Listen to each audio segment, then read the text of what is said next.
오늘은 5월 가정의 달을 맞이해서 이 첫째 줄은 어린이 주일로 지킵니다. 우리가 기독교 신앙을 갖게 된 것이 얼마나 귀하고 소중한지 모릅니다. 사실 이 세상 모든 것들이 혼돈과 무질서 속에 있는데 하나님의 복음, 하나님의 말씀이 들어가는 곳마다 질서가 생기고요. 또 그 안에 생명이 자라나고 또 우리 평화와 기쁨이 넘치는 곳으로 바뀌게 됩니다. 어린이의 존재에 대해서 세상에서는 이제 관심이 없는 그런 시대였습니다. 그러한 가운데에서 이 성경은요, 이 어린이의 가치에 대해서, 존재에 대해서 얼마나 귀중히 여기냐면요, 어머니의 태중에 있을 때서부터 이미 수정이 되어서 잉태되는 그 순간 성경은요, 그것을 한 생명으로 보는 것입니다. 그래서 어머니의 뱃속에 있는 그 태중의 아이도 하나의 독립된 인격이요, 생명이기 때문에 만약에 낙태를 한다거나 그 어린 생명에게 해를 끼치면은요, 그것은 살인죄에 해당하는 것입니다. 지금도 이제 사회에서는 낙태를 해야 되느냐 말아야 되느냐 의견이 분분합니다. 각자 그 자기의 주장들이 있습니다. 그런데 그 대체로 보는 시각이 무엇이냐면 낙태를 찬성하는 입장은요, 그 어머니의 뱃속에 있는 태중의 아이를요, 그 어머니의 신체의 일부로 보는 것입니다. 그렇기 때문에 신체의 일부를 그 어머니가 얼마든지 제거하거나 없앨 수 있다라고 하는 논리이고요. 반면에 기독교를 중심으로 한 그런 입장에서는요, 비록 어머니의 뱃속에 있다 할지라도 이미 태중에 있는 그 순간서부터, 수정하는 그 순간서부터 그것은 하나의 독립된 인격체요, 생명으로 보는 것입니다. 그렇기 때문에 낙태를 반대하고 또 한 생명체로 여기는 것입니다. 이러면서 또 자라날 때뿐 이 과정에 있어서도요, 이 어린아이들을 하나님 말씀으로 우리가 잘 양육하고 키워야 된다라는 것입니다. 예수님께서 이 땅에 오셔서 사역하였을 때 그 당시에는 교통이 발달하지도 않고 또 통신이나 여러 가지 미디어도 없었던 시대입니다. 그저 사람의 목소리로 말을 해야 했고 육성으로 전달해야 되는 그 시대였습니다. 예수님께서는 이 30살에서 33살 약 3년 동안의 공생애 동안에 그 이스라엘 갈릴리 지역 그 부근에 있는 조그만 지역의 복음을 전했습니다. 그런데 어떻게 하여 오늘날 우리에게까지 복음이 증거되게 된 것입니까? 그것은요, 예수님께서 제자 훈련이라는 것을 통하여서 복음을 전했기 때문입니다. 12명의 제자, 그 중에 한 명은 또 분량이 돼서 또 다른 제자로 대치되었지만요, 그렇게 3년 동안의 공생에 많은 일들을 했지만 사람을 키우는 것, 사람을 택해서 하나님의 말씀으로 같이 먹고 자고 하면서 공동생활을 해나가면서 하나님 나라의 비전을 품고 그렇게 삼았던 그 12명의 제자, 바로 그 제자들이 또 다른 제자를 낳고 또 다른 사람들에게 복음을 전해서 결국 오늘날 우리에게까지 오게 되는 것입니다. 그런데 여기서 기억해야 될 것은 무엇입니까? 복음을 전할 때요, 이렇게 수평적인 전도, 사람과 사람이 수평적으로 하는 전도도 있지만은요, 어떤 전도도 있어요? 수직적으로 하는 전도가 있어요. 그래서 할아버지 할머니 때서부터 부모님 때서부터 자녀들 손자 손주들에게 복음을 전하는 수직적인 전도도 있는 것입니다. 그런데 우리 오늘날 많은 교회와 기독교에서 간과했던 것이 무엇이냐면 수평적인 전도만 강조를 했지 수직적인 전도를 신경 쓰지 못해서요, 한 세대 두 세대가 지나가니까 이제 교회에 노인들만 남게 되고 젊은 세대들은 다 사라지는 시대가 되었습니다. 유럽의 교회만 보더라도 그 어마어마한 수백 년 수천 년의 역사를 가진 그 교회나 성당들이요, 이제는 문화재가 되어버리고요. 이제는 노인 몇 분이 간신히 명맥만 유지하는 모습을 보게 되고, 이제는 심지어 그 화려했던 교회 성당이요, 이제는 술집이나 심지어는 그 모스크, 이슬람교도 그 모스크로 바뀌는 그런 안타까운 일까지 생기게 됩니다. 이러한 일들이 왜 생기는 것입니까? 결국 우리의 다음 세대를 키우는데, 우리의 어린 자녀들을 키우는데 우리가 소홀히 했기 때문에 일어나는 것입니다. 그런 면에서 우리가 어린이 주일을 맞이하는 우리 이 시기에 다시 한번 우리의 자녀들과 또 우리의 차세대들, 다음 세대들을 기억하면서 우리가 어떻게 하면 우리 다음 세대들을 우리가 믿음으로, 신앙으로 잘 키워야 될지 말씀을 통하여 상고해 볼 수 있기를 주님의 이름으로 축원합니다. 이 구약 성경에 보면 이 사무엘, 이 어린 사무엘의 모습을 통하여서 우리가 말씀을 깨닫기 원합니다. 이 사무엘은요, 마지막 사사이면서 이제 이스라엘의 왕정 시대가 이어지는 그 과도기에 있는 것입니다. 그래서 사사로서 제일 마지막이 사무엘입니다. 그리고 그 다음에는 이제 이스라엘의 초대 왕인 사울 왕과 2대 왕인 다윗 왕이 세워지면서 왕정 국가가 되는 것이죠. 그러니까 아브라함 시대에는 족장 시대입니다. 소규모였죠. 족장 시대였는데 이제 점점 인구가 많아지면서 족장보다는 큰 단위의 지도자가 사사인 것입니다. 그래서 이 사사 시대보다 더 크게 이제 규모가 발전해서 나중에는 이제 왕정 시대가 되는 것인데요. 이 마지막 사사가 사무엘이고, 사무엘이 안수를 해서 바로 초대왕 사울왕과 2대 다윗 왕이 세워지는 그 중요한 사명을 감당했던 인물이 사무엘입니다. 그리고 우리가 잘 아는 대로 이 사무엘의 어머니가 바로 한나인데, 이 한나의 기도를 통하여서 그 자녀가 생기게 되는 놀라운 축복과 역사를 우리가 잘 알고 있습니다. 어린 사무엘의 모습, 어린이 주일을 맞이해서 우리에게 맡겨진 영혼들을 우리가 어떻게 해야 할까요? 먼저 여호와 앞에서 사무엘이 섬기는 모습을 보여주고 있습니다. 우리 2장 18절 다시 한번 읽겠습니다. 사무엘은 어렸을 때 세마포 에봇을 입고 여호와 앞에서 섬겼더라. 아멘.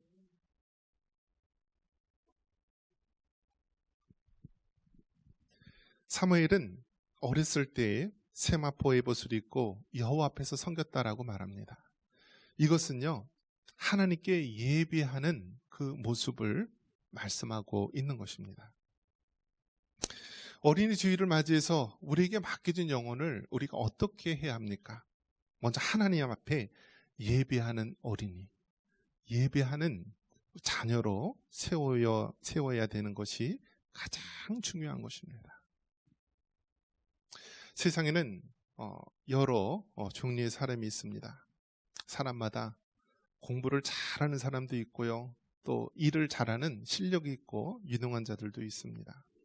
또 사람들을 언변술수가 좋아서 사람을 대하는 일, 또 변호하고 여러 가지 일들을 많이 합니다. 사람마다 주어진 달란트들이 다 제각각입니다. 그런데 우리가 기억해야 될 것은 예수님 믿는 사람들 중에서도 여러 종류의 사람, 여러 가지 능력을 가진 사람, 많은 사람이 있는데 그들이 한 가지 공통적으로 하나님이 부르신 모습이 있습니다. 그것은 무엇이냐면 예배자입니다. 한번 따라해 볼까요? 예배자. 이 예배자는 어느 누구도 예외 없이 우리 예수님을 구주로 믿고 하나님의 자녀가 되었다면 우리는 다 누구예요? 예배자다라는 사실입니다. 그래서 여러분, 이 예배자라고 하는 것은 내가 하나님의 자녀라고 하는 증거이고, 또 우리가 하나님 앞에 나아가서 예배로 영광 돌릴 수 있는 그러한 위치에 있다는 하나의 축복이요, 특권인 것입니다. 그래서 여러분, 사람은 누구나 다 예배를 하는 거예요. 예배를. 예수님을 믿고 하나님의 자녀가 된 사람은 바로 삼위일체 하나님, 우리 구원자 하나님을 예배드리는 것입니다. 세상 사람들, 하나님을 알지 못하는 사람은 어떻게 할까요? 그들도요, 우상을 예배합니다. 돈을 섬기고 쾌락을 섬기고 세상의 성공을 취하면서 그들도 나름대로 뭔가 예배하는 대상이 있다라는 거예요. 왜냐? 하나님께서 사람을 창조하실 때 바로 이렇게 하나님을 예배할 수 있도록 만들었기 때문에 그런 것입니다. 그런데 죄악이 인간 세계에 들어오면서 하나님을 예배해야 되지만 하나님 대신에 다른 우상을 섬기게 되고요, 또 거짓 신들을 섬기게 되는 것이 인간의 타락한 모습입니다. 그런 면에서 여러분, 우리는 다른 것을 다 놓치고 비록 실력, 여러 가지 능력, 모든 면에서 부족한 부분이 있다 할지라도 오직 하나 놓치지 말아야 될 부분은 나는 하나님께서 예배자로 부르셨다라는 이 사실을 꼭 놓치지 마시기를 주님의 이름으로 축원합니다. 그래서 여러분, 나이 들어서도 우리가 끝까지 할 수 있는 것이 무엇입니까? 하나님을 향하여서 예배드리는 거예요. 예배드리는 거예요. 우리 자녀들을 위해서 우리가 가장 신경 써야 될 부분이 무엇입니까? 바로 예배자로서 살아가는 것입니다. 어린 사무엘이 세마포 에봇을 입고 여호와 앞에 섬겼다라고 하는 모습은 바로 하나님을 예배하는 모습을 보여줍니다. 그 당시 세마포 옷이라는 것은 제사장이 입던 거룩한 옷을 말하는 거예요. 그 하나님 앞에, 여호와 앞에 그 어린 사무엘이 섬겼던 모습, 이것은 오늘날 우리 하나님의 자녀들이 가져야 될 예배자의 모습인 것입니다. 여러분 어떻습니까? 부모님들 욕심이 많아서 자녀들 잘 되는 거 원하죠. 의대에 가고 싶고 의대 보내서 좀 뭔가 잘 되게 하고 싶어서요. 서울에 있는 강남이나 이런 데는요, 유치원 때서부터 의대반이 있대요. 의대반. 이런 말이 됩니까, 여러분? 어릴 때서부터 공부하는 기계로 만드는 거예요. 공부하는 기계로. 여러분, 그렇게 사람을 그렇게 의사를 만들겠다, 뭐를 만들겠다 하면서 부모들이 극성인 사람들이 있는데요, 그렇게 한 자녀들이 과연 전격적으로 온전한 사람으로 성장할 수 있겠습니까? 물론 어렸을 때는 할 수 없이 부모의 강요에서 그렇게 하는 신용을 할 수는 있지만 진정 그 영혼이 행복하며 그 영혼이 하나님이 주신 비전 속에 살아갈 수 있는 것이 아닙니다. 그렇기 때문에 어릴 때서부터 강조하는 것은 의사다, 변호사다, 세상에 성공한 사람의 모델이 아니라 너는 하나님의 자녀이고 너는 하나님 앞에 예배자로서 살아야 된다라는 것을 우리 믿음의 부모님들이, 우리 믿음의 선생님들이 다 가르쳐야 됩니다. 세상에는 공부 잘하는 사람, 못하는 사람, 또 손재주가 좋은 사람, 못한 사람, 여러 종류의 사람이 있지만 그래도 하나님께서 모든 사람에게 우리를 예배자로 불렀으니까 우리 자녀들, 우리 손주들 예배자로 키울 수 있기를 바랍니다. 지금 할아버지 할머니 세대 때는 자녀를 키울 때 먹고 사는 것이 너무나 힘들기 때문에 제대로 신경을 못 썼어요. 이제 할아버지 할머니가 되고 인생이 뭔지 이렇게 돌아볼 시간이 되고요, 이제 자녀들이 출가하고 결혼해서 자녀들을 낳습니다. 손주들을 낳습니다. 얼마나 손주들이 귀한지 모릅니다. 자녀들이 전화 올 때는 여러 가지 안 좋은 일이거나 그런 일일 때 전화 오지만은 이 손주들을 볼 때 영상 통화를 할 때는 이 할아버지 할머니들이 너무 좋아서요, 얼굴이 막 생기가 방글방글 돈다라고 합니다. 그렇게 이쁘고 그렇게 귀한 손주들, 그 손주들을 우리가 이제 어떻게 키워야 되고 어떤 마음으로 대해야 됩니까? 예배자로서, 하나님을 잘 섬길 수 있는 예배자로서 세워지기를 주님의 이름으로 축원합니다. 여러분, 정말 학교에서 하는 공부 뒤처질 수도 있고요, 어느 능력이나 모든 지적 능력이 떨어질 수도 있어요. 그런데 어려서부터 하나님을 예배하고 하나님의 영이 그 안에 충만히 임하게 되면은요, 그 아이가 능력이 있고 실력이 있고 하나님께서 귀하게 쓰는 하나님의 사람으로 세워질 줄 믿습니다. 그렇기 때문에 여러분, 1순위가 하나님을 예배하고 섬기는 예배자로서 섬기며 이 순위로 우리가 그 자녀의 모든 지적인 모든 능력들이 하나님께서 채워줄 수 있도록 기도할 때 하나님께서 그에 맞춤으로 능력을 주실 줄 믿습니다. 누가복음 2장 23절에 보면 아이 예수님의 모습을 볼 수가 있습니다. 이는 주의 율법에 쓴 바 첫 해에 처음 난 자마다 주의 거룩한 자라 하리라 한 대로 아기를 주께 드리고, 우리가 이 세상에 살아갈 때 우리 인생의 샘플 모델이 어디에 있느냐? 바로 예수님입니다. 예수님. 하나님이신 예수님께서 왜 인간의 몸을 입으시고 이 땅에 오셨습니까? 바로 우리로 하여금, 우리 인간들로 하여금 너희도 이렇게 살라라고 말합니다.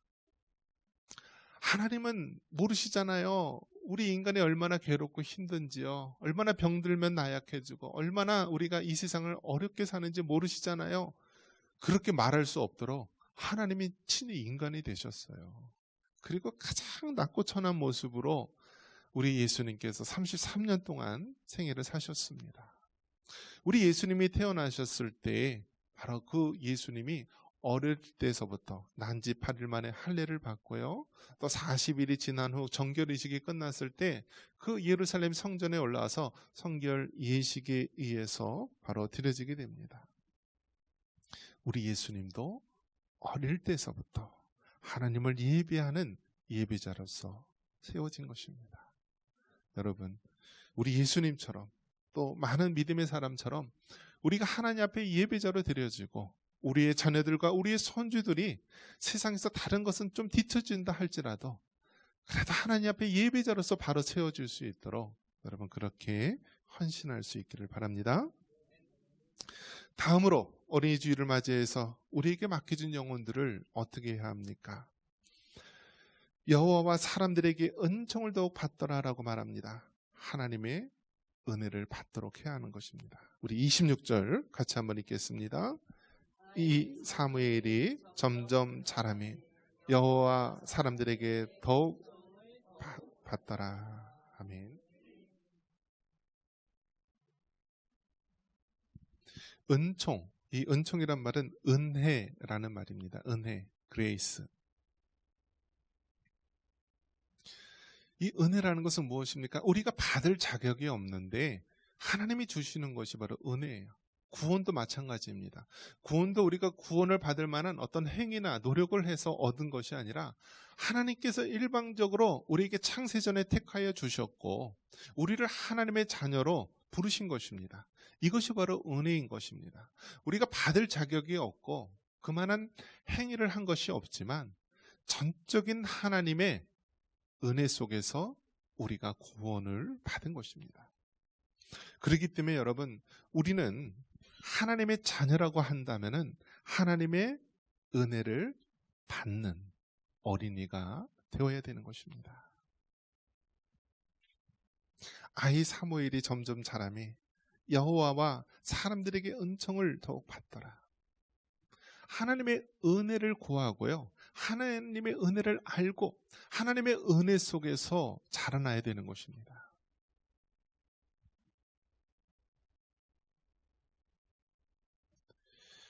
이 세상에 여러분 얼마나 험하고 얼마나 어렵습니까? 정말 이 세상을 살아간다는 것 자체가 하나님의 은혜가 아니고서는 살아갈 수 없는 시대입니다. 우리가 코로나 기간에도 우리가 깨닫지 않습니까? 사실 이 코로나는요, 해결책이 없는 거예요. 하나님이 고쳐주셔야만 되는 거예요. 우리가 뭐 백신을 맞고 마스크를 쓰고 뭐 한다 할지라도 결국은 전 세계에 걸릴 만한 사람은 다 걸린 거예요. 중요한 것은 하나님께서 우리 몸이요, 그러한 질병이 와도요, 그것을 이길 수 있도록 우리에게 면역력을 주시고 능력을 주시는 거예요. 즉 하나님의 은혜로 우리가 이 세상을 살아갈 수 있는 거예요. 얼마나 많은 병균들, 바이러스들, 세균들이 우리의 눈에 보이지 않지만 얼마나 많이 있습니까? 그러한 가운데서도 하나님께서 우리가 온전케 살아갈 수 있는 것은 하나님의 은혜로 우리에게 건강을 주시고 면역력도 주시고 그 모든 질병을 이길 수 있도록 하는 것입니다. 우리 아이들이 살아가는, 우리 다음 세대들이 살아가는 이 세상 얼마나 험하고 어렵습니까? 지금도 여러분 전쟁이요 끝나지 않고 계속 이어지지 않습니까? 러시아 우크라이나 전쟁 3년 넘게 일어나고요. 이스라엘 하마스의 그 전쟁도 계속 막바지에 이르고 있지 않습니까? 다음에 전쟁이 또 어디서 일어날지 모릅니다. 전쟁이 일어나면 어떻게 됩니까? 완전히 젊은 사람들은요 씨가 말라버려요. 씨가 말라버려요. 그 우크라이나 전쟁터에서 이제 평균 연령이 43세인가? 그렇게 40대가 평균 나이예요. 나라의 젊은 사람들이요 다 씨가 말랐다라는 거예요. 그 러시아의 특징이 무엇입니까? 남자들이 다 전쟁터에 가서 죽는 거예요. 그러니까 러시아 여성들만 많이 생기고. 우리나라 어떻습니까? 이 베이비붐 세대가 왜 나왔습니까? 전쟁터에 너무나 많은 사람들이 전쟁으로 목숨을 잃게 되니까요. 그 전쟁 이후에 바로 이 사람들이 자녀를 많이 낳게 운동을 해서 베이비붐 세대라고 합니다. 그래서 2차 세계대전 때는 그 1945년 이후를 베이비붐 세대라 하고요. 한국은 한국 전쟁이 끝난 1953년 이후를 우리가 베이비붐 세대라고 합니다. 그래서 그때는요 인구가 몇 명이었어요? 한 해에 100만 명 이상을 낳았다라고 합니다. 100만 명 이상. 근데 지금은 몇 명 낳아요? 지금 한 20만 명, 25만 명 계속 줄어들고 있어요. 계속 줄어들고 있어요. 여러분, 우리가 이 세상을 살아갈 때 돈으로 살아가는 것 아니고요. 이 세상에 뭐 물질이나 이 세상에 능력이 있어서 살아가는 것이 아니라 제일 중요한 것이 하나님의 은혜로 살아가는 것임을 믿으시기 바랍니다. 자녀를 키울 때도요, 우리가 돈이 있어서 자녀를 키우는 것이 아니에요. 우리가 하나님의 은혜를 아는 자는요, 그 하나님 손에 맡기면서 자녀를 우리가 양육하고 키워야 할 줄 아는 것입니다.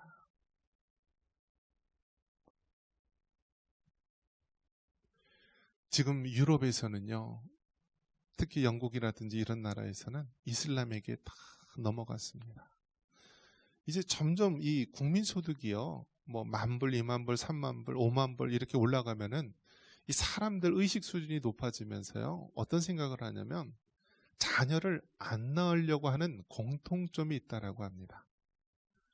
그러니까 이렇게 먹고 살만한데 굳이 자녀를 낳고 하는 것이 너무 힘들다라는 것을 아는 거예요. 그렇기 때문에 자녀를 위해서 쏟는 에너지를 나한테 주어서 그냥 나 혼자 즐기면서 그렇게 행복하게 살면 된다라는 의식들이 생겨난다라고 합니다. 그래서 어떻습니까? 뭐 영국이라든지 프랑스라든지 유럽에 있는 많은 나라들이요, 이 국민 소득이 높아지고 지적 수준이 높아지면서 자녀를 안 낳게 되니까 모든 산업시설이나 이런 것들이 점점 낙후되게 됩니다. 그래서 생각해낸 것이 무엇이냐면 외국인들 근로자들을 과거에 자기네들 식민지에 있었던 나라들이나 아프리카 쪽에 있는 사람들, 또 이슬람 사람들을 자꾸 끌어들이게 됩니다. 그런데 어떤 일이 벌어지게 됩니까? 그들이 들어오면서요, 그들은 자녀를 몇 명 낳아요? 어마어마하게 낳아요. 어마어마하게. 이슬람에서는 뭐 기본적으로 부인을 3명 이상 막 둘 수도 있고요. 한 명의 부인 속에서 자녀를 낳으니까요, 30명에서 어떤 사람은 50명까지 낳는 사람도 있고 그래요. 그런 사람들이 정말 한 세대, 두 세대가 흘러가니까요, 완전히 판이 뒤집어지는 거예요. 민주주의 대부분 무엇을 통해서 결정이 되나요? 선거라는 것을 통해서 결정되는데요. 이 머리 숫자가 많아지면은 선거에 유리해지니까요, 나중에는 모든 법들이요, 그 유럽에 있는 기독교 영향을 받았던 나라들이요, 이제는 다 이슬람화 돼가지고요, 그 이슬람 사람들은 그 영국이면 영국, 그 나라의 법을 받는 것이 아니라 이슬람의 법을 받도록 따로 그렇게 해놓은 것입니다. 그리고 이슬람들이 살아가는 그 지역에서는요, 일반 백인이나 다른 사람들이 근접할 수 없는 그러한 할렘가나 어떤 특별한 지구처럼 변해간다라고 합니다. 이것이 유럽의 모습인데요. 지금 우리나라의 상황은 어떻습니까? 우리나라가 그 전철을 그대로 밟아가고 있지 않습니까? 오히려 영국이나 이 서구 선진국은요, 50년, 100년 만에 이루어진 그 모든 것들을 우리나라는 지금 5년, 10년, 20년 만에 짧은 시간에 그런 일들이 일어나고 있습니다. 왜 그렇습니까? 하나님의 은혜를 잊고 모든 것을 돈이나 물질로 바라보는 그러한 만몬주의, 물질주의 사상에 물들었기 때문에 결국 이 나라의 위기가 찾아오게 된 것입니다. 여러분, 자녀를 낳는 것, 자녀를 키우는 것, 우리가 앞으로 살아갈 미래에 대한 모든 것들 여러분의 힘으로 되는 것이 아니라 전적인 하나님의 은혜로 되는 것임을 믿으시기 바랍니다. 누가복음 2장 40절에 아기가 자라매 강하여지고 지혜가 충만하여 하나님의 은혜가 그의 위에 있더라. 다음으로 어린이주일을 맞이해서 우리에게 맡겨진 영혼을 어떻게 해야 합니까? 바로 하나님 말씀에 순종하는 어린이로 세워야 됩니다. 우리 3장 10절 같이 한번 읽어보겠습니다. 여호와께서 임하여서서 전과 같이 사무엘아 사무엘아 부르시는지라 사무엘이 이르되 말씀하옵소서 주의 종이 듣겠나이다 하니. 아멘. 우리에게 맡겨진 영혼들을 우리가 어떻게 해야 합니까? 바로 하나님 말씀에 순종하는 자녀로 키워야 되는 것입니다. 하나님께서 이제 이상 중에 사무엘아 사무엘아 부르게 됩니다. 어린 사무엘이 한 번도 하나님의 음성을 들어보지 못하였다가 자기 그 엘리 선지자가 부르는 것으로 알고 3번씩이나 갑니다. 그러자 이것이 바로 그 엘리 선지자가 부르는 것이 아니라 하나님이 부르는 것임을 알고 그때 이야기를 해줍니다. 또다시 그런 소리가 들리면은 말씀하옵소서 주의 종이 여기 있나이다 라고 이야기를 하라고 합니다. 여러분, 하나님의 자녀는요, 우리 영의 부모가 되신 하나님의 음성을 듣고 자라야 되는 것입니다. 이 세상에는 너무나 많은 소리가 있습니다. 너무나 많은 말들이 있습니다. 우리가 인터넷이나 유튜브만 보더라도 어떤 것이 진실이고 어떤 것이 거짓인지 분별하기 힘들 정도로 많은 소리들이 있습니다. 하지만 우리 예수님을 믿는 하나님의 자녀라고 한다면 하나님의 음성, 하나님의 말씀을 듣고 살아가야 되는 것입니다. 이것이 바로 우리 영이 사는 길이요, 이 험한 세상을 승리하며 살아갈 수 있는 길인 것입니다.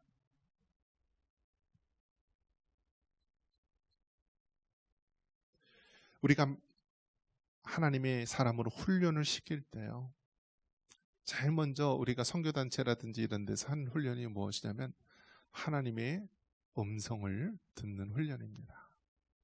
여러분 한번 생각해 보십시오. 하나님의 음성을 듣는다. 하나님의 음성을 듣는다라는 것이 무엇입니까? 구약시대라든지 이러한 성경이 완성되기 이전에는요, 하나님께서는 선지자를 통하여서 말씀을 하셨고요, 그 당시 일부 완성된 모세 오경이라든지 그러한 성경을 통하여서 하나님의 음성을 듣고자 했습니다. 그런데 오늘날 이제 성경 66권이 완성된 지금에는 하나님께서 무엇을 통해 우리에게 말씀하실까요? 성경 말씀을 통하여 우리에게 말씀하시는 것입니다. 그렇기 때문에 여러분, 하나님의 말씀을 늘 우리가 가까이 해야 되는 것입니다. 예배를 통하여 하나님의 말씀 설교를 듣고요, 성경 공부를 통하여 그 하나님의 말씀을 체계적으로 공부하고 매일의 삶 속에서 우리가 성경을 통독을 하고 말씀 묵상을 하고 말씀 앙송을 하면서요, 끊임없이 하나님의 말씀을 우리에게 가까이 해야 되는 것입니다. 모든 것이요, 묵상한 대로 이루어지는 것입니다. 묵상하는 대로 이루어져요. 그 유대인들 세계 인구의 정말 1%도 안 되는 그 조그만 그 인구가요, 비록 성경의 반쪽짜리인 구약 성경, 그 구약 성경을 통하여서 세계를 제패하는 그러한 지식인들, 유능한 사람들, 명문대학의 교수들이 나오지 않습니까? 그들이 유대인들의 그 교육 방법이요. 가장 머리가 잘 돌아가는 이 오전 시간에는 하나님의 말씀을 먼저 공부한다라고 합니다. 그러니까 가장 중요한 시간, 가장 머리가 잘 돌아가는 시간에 하나님의 말씀을 대할 때, 그 이후에 뭐 수학이라든지 과학이라든지 많은 학문을 대할 때 그것이 아주 자연스럽게 우리에게 체득이 되는 것입니다. 뭐 아이들에게 잘 되고 싶죠. 그래서 막 강요해서 막 공부를 시킨다고 되는 것이 아니에요. 먼저 하나님의 말씀이 우리의 자녀들, 우리의 손주들에게 들어가게 되면은요, 바로 그 마음에 그 영이요 새로워지는 것이에요. 그리고 그 세상 학문을 배우는 것들이 그렇게 지식이 있고 능력이 있게 되는 거예요. 다니엘과 같은 경우를 보십시오. 하나님의 영이 임하고 하나님의 말씀이 임하게 되니까 세상에 있는 모든 지식인보다 더 뛰어난 사람이 되는 거예요. 그래서 그 세계를 제패했던 큰 왕국의 총리로서 그 모든 사명을 감당하지 않았습니까? 여러분, 우리 자녀들, 우리 손주들, 하나님의 말씀을 듣고 순종할 수 있는 그런 자녀로 세울 수 있기를 바랍니다. 이 어린 손주들 말 배우기 전서부터 할아버지 할머니들이 다 성경 말씀을 읽어주세요. 여러분, 이 옛날 이야기할 때 얼마나 아이들이 좋습니까? 이 성경에 나오는 뭐 다윗과 골리앗, 뭐 여러 가지 많은 이야기들을 할아버지 할머니들이 옛날 이야기처럼 해서 그 어린 손주들에게 들려주는 거예요. 이렇게 늘 삶 속에서 생활화되면은요, 하나님의 말씀이 멀리 있는 것이 아니라 가까이 있는 것이 되고요. 이 말씀이 살아있는 하나님의 말씀이 검이 되어서요, 우리의 영혼을, 우리의 손주들의 영혼들을 하나님께서 강건히 변화시키고 세워주는 것입니다. 말씀을 정리합니다. 어린이 주일을 맞이해서 우리의 자녀들, 우리의 손주들 하나님 앞에 예배자로서 세울 수 있기를 바랍니다. 그리고 우리에게 맡겨진 그 영혼들 어려서부터 하나님의 은혜를 깨닫고 살아가기를 원합니다. 그리고 그 손주들에게 바로 하나님의 말씀대로 순종할 수 있는 믿음의 다음 세대로 세우기를 바랍니다. 이런 은혜가 있기를 주님의 이름으로 축원합니다.